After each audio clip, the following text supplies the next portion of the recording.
The Phantom Highway. Jake had been a long-haul trucker for over 20 years, crisscrossing the country more times than he could count. He thought he'd seen it all, until that fateful night on a desolate stretch of highway in the Nevada desert. It was just past 2 a.m., and Jake was pushing hard to make his delivery deadline.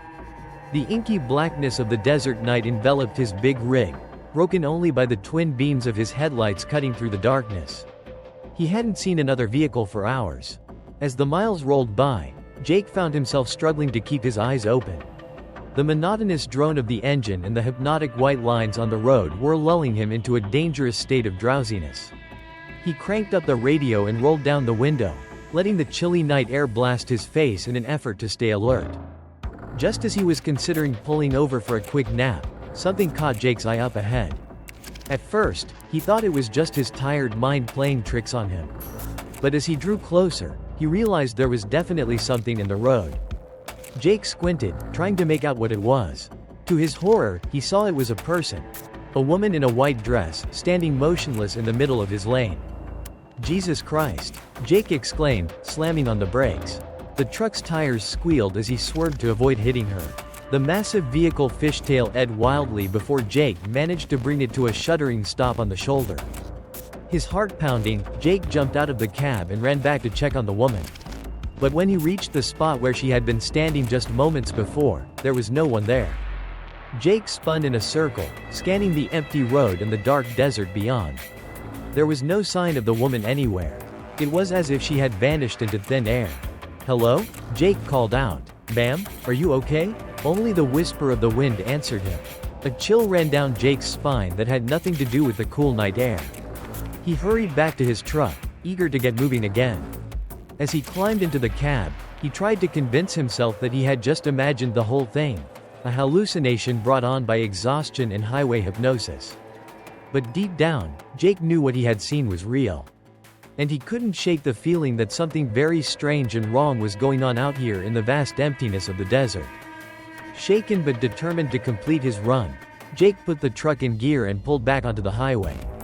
He drove on through the night, eyes darting constantly to the shadows at the edge of his headlights, searching for any sign of the mysterious woman in white. An hour passed without incident, and Jake had almost managed to convince himself that it had all been in his imagination. But then, as he rounded a bend in the road, he saw her again. This time, the woman was standing on the shoulder, her pale dress billowing in the wind. As Jake's truck approached, she turned to face him. In the brief moment that his headlights illuminated her features, Jake saw that her face was a mask of anguish, tears streaming from hollow eyes. Jake's blood ran cold. He blinked hard, certain that when he opened his eyes again she would be gone. But she was still there, and now she was walking slowly into the road, directly into the path of his oncoming truck. Panic seized Jake as he slammed on the brakes once again. He blared his horn, but the woman kept walking, oblivious to the 18-wheeler bearing down on her. At the last possible second, Jake wrenched the wheel hard to the left. The big rig skidded sideways, the trailer swinging around wildly. For a heart-stopping moment, Jake was certain he was going to jackknife or roll. But somehow he managed to wrestle the truck back under control, bringing it to a stop half on and half off the road. Hands shaking, Jake peered out the windshield. The woman was nowhere to be seen. "What the hell is going on?" Jake muttered to himself. He sat there for several long minutes, trying to calm his racing heart and make sense of what was happening. Part of him wanted to turn around and get as far away from this stretch of highway as possible. But he had a delivery to make, and decades of professional pride wouldn't let him abandon a job no matter how spooked he was. Taking a deep breath, Jake eased the truck back onto the road and continued on his way. But now he drove with agonizing slowness, eyes constantly scanning for any sign of the spectral woman. The minutes ticked by with excruciating slowness. Jake's nerves were stretched to the breaking point, every shadow and movement at the periphery of his vision making him flinch. He had gone perhaps another 10 miles when his headlights reflected off something in the road ahead. As he drew closer, Jake saw with growing dread that it was a child's bicycle, lying on its side as if dropped by its rider. Jake brought the truck to a stop and stared at the small bike. Every instinct told him to keep driving and not stop for anything. But he couldn't bear the thought of a child wandering alone out here in the desert night. Cursing under his breath, Jake put on his hazard lights and climbed down from the cab. He approached the bicycle warily, half expecting the ghostly woman to materialize at any moment. When he reached the bike, Jake saw that it was old and rusted, as if it had been lying out in the elements for years. Puzzled, he knelt down to examine it more closely. That's when he heard the giggling. Jake's head snapped up. The high-pitched laughter of a young girl echoed across the empty desert, seeming to come from everywhere and nowhere at once. "Hello?" Jake called out, his voice shaking. "Is someone there?" The giggling grew louder, accompanied now by the sound of small, running feet. But Jake could see no one in any direction. Thoroughly unnerved, Jake stood and began backing toward his truck. The giggles and phantom footsteps seemed to follow him, growing louder with each step. Just as he reached the door of his cab, a small hand seized Jake's ankle in an ice-cold grip. Jake cried out in terror, kicking frantically to free himself as he scrambled into the truck. He slammed the door and locked it, then sat there gasping for breath, eyes wide with fear. After a few moments of silence, Jake summoned the courage to peer out the window. What he saw made his blood run cold. A group of children stood in the road, surrounding his truck. Their clothes were old-fashioned and tattered, their skin pale as moonlight. But it was their eyes that struck true horror into Jake's heart, black, empty voids that seemed to stare into his very soul. At the center of the group stood the woman in the white dress. She raised one arm and pointed a skeletal finger directly at Jake. As one, the spectral children began to move toward the truck. Panic overrode every other thought in Jake's mind. He turned the key in the ignition, and to his immense relief, the engine roared to life. He slammed the gas pedal to the floor, not caring that he was headed off-road into the open desert. The truck bounced violently as it left the pavement, but Jake kept his foot planted firmly on the accelerator. In his side mirror, he could see the group of ghastly figures receding into the distance. Jake drove for miles through the desert, heedless of the damage he was likely doing to his rig. His only thought was to put as much distance as possible between himself and that nightmarish scene on the highway. Finally, as the first faint light of dawn began to color the eastern sky, Jake allowed himself to slow down. He maneuvered the battered truck back onto a paved road and came to a stop on the shoulder, his whole body shaking with adrenaline and fear. As the sun rose over the desert, Jake tried to make sense of what had happened. Had it all been some kind of exhaustion-induced hallucination? A vivid waking nightmare? Or had he truly encountered something supernatural out there in the lonely Nevada night? Jake knew he would never be certain.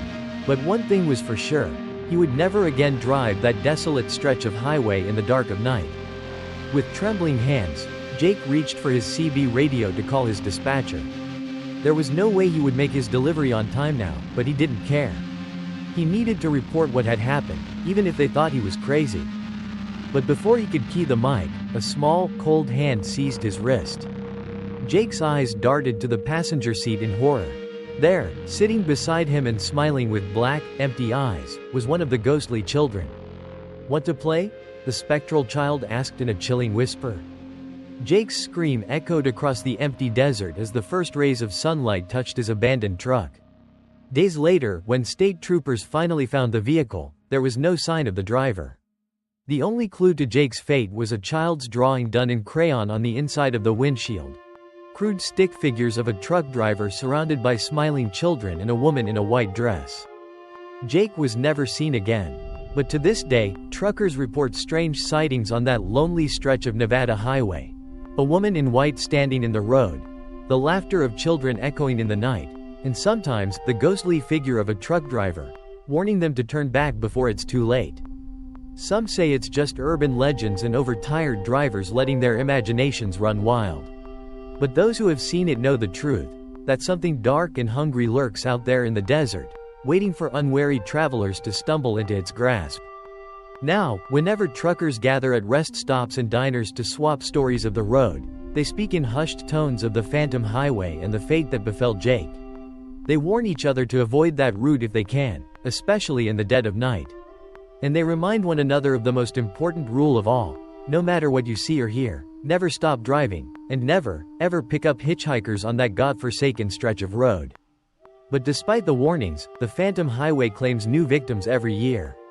Lost souls drawn in by the siren call of ghostly children or the desperate pleas of a woman in white. Some are found wandering the desert, babbling incoherently about the horrors they've witnessed. Others vanish without a trace, their fate known only to the dark forces that haunt the cursed road. Local legends tell of an ancient Native American burial ground disturbed during the highway's construction, or of a tragic accident that claimed the lives of a woman and a busload of children. But the truth behind the haunting remains a mystery, lost to time and obscured by the shifting sands of the desert. For those brave or foolish enough to drive the Phantom Highway, the journey is a harrowing test of nerves and sanity. Many report a sense of being watched by unseen eyes, or hearing whispered voices carried on the desert wind. The very air seems charged with malevolent energy, and even the most hardened skeptics find themselves battling a creeping sense of dread as the miles slowly tick by. Some drivers report that their vehicles behave strangely on this stretch of road, radios picking up impossible broadcasts of children's songs or a woman's desperate pleas for help, GPS systems going haywire and directing them off into the trackless desert, or engines sputtering and dying for no apparent reason, leaving them stranded in the oppressive darkness. And always, there are the sightings, fleeting glimpses of pale figures darting across the road, small handprints appearing on fogged windows, or the woman in white standing in the distance, beckoning travelers towards some unknown doom.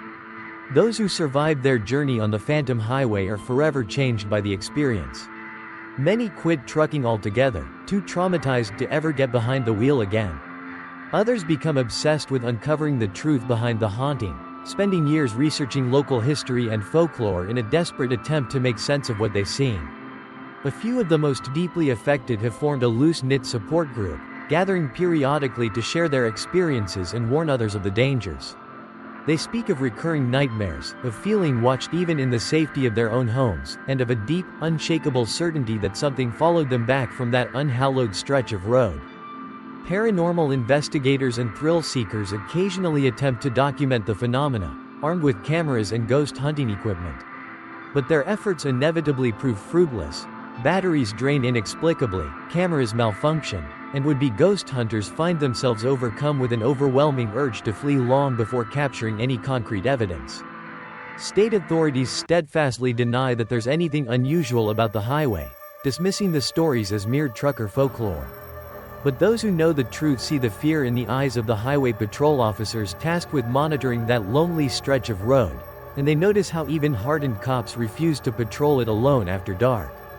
And still the Phantom Highway claims its victims, an insatiable hunger that can never be satisfied. It waits patiently in the vast emptiness of the Nevada desert, biding its time until the next unwary traveler comes along. So if you ever find yourself driving that desolate road in the dead of night, remember the tale of Jake and all the others who came before. Keep your eyes on the road ahead, your foot on the gas, and don't stop for anything, no matter how loudly the children laugh or how desperately the woman in white begs for your help. For once the Phantom Highway has you in its grasp, there's no telling where the journey might end, or if you'll ever find your way back to the land of the living again.